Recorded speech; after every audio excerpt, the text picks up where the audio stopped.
तुम तो सब वर्ष बैगण बिलाती चाष करुच से तारी भितर तुम बहुत माने पैसा पतर बिक्री कर बहुत लाभवान पाच आमको से प्रणाली किसी बतई दियो आम दी पैसा टी रोजगार करूँ। अरे भाई मु तुमको मना कली कि जहाँ कह मुझे सब शिखेदेवी। अरे शिव भाई ये बिलाती बैगण चाष केमिति माटी दरकार?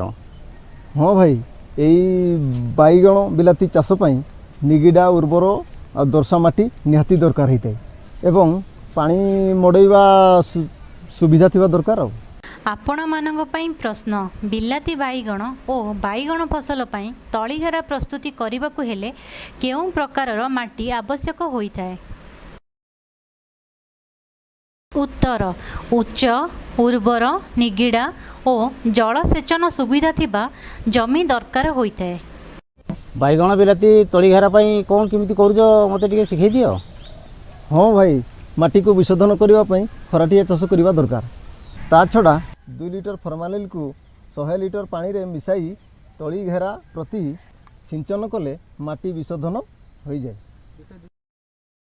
एवं तापरे सिंचन 24 घंटा पर्यंत पॉलिथीन घोड़ाई दि जाए और यह 2 सप्ताह पर मंजी लगा जाए। हाँ भाई आउ 5 ରୁ 10 सेंटीमीटर तलीघेरा उच्चता रहिबा दरकार। हाँ भाई आउ जहाँ गुड़ी किंबा आमर घास फास जहाँ थी सफा करवा दरकार। तलीघेरा 1 मीटर उसार रहिबा दरकार और 3 मीटर लंबा रहिबा दरकार।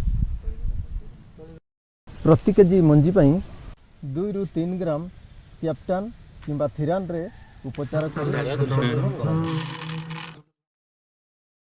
आपण मानक पई प्रश्न बैगण और बिलाती चाष पई मंजी विशोधन किपरि करिबा?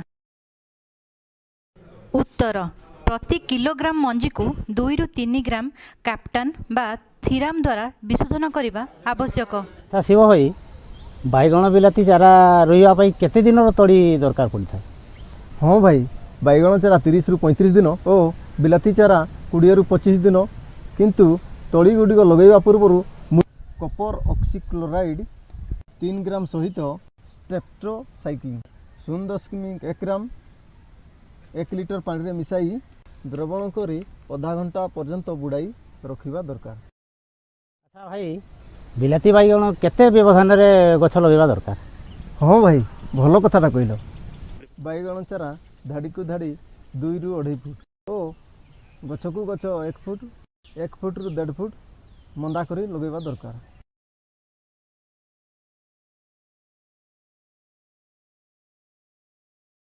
एवं बिलाती चारा को सही भली धाड़ी को धाड़ी 2 ରୁ 3 फुट और गछ को गछ 1 ରୁ 1.5 फुट रहिबा दरकार।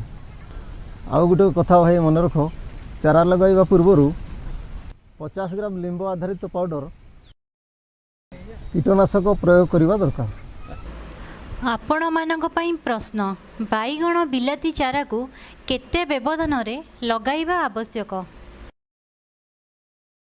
उत्तर बैगण चारा को धाड़ी 2 ରୁ 2.5 फुट और गछ को गछ 1 ରୁ 1.5 फुट एवं बिलाती चारा को धाड़ी 2 ରୁ 3 फुट गछ को गछ 1 ରୁ 1.5 फुट व्यवधान रे लगाइबा आवश्यक।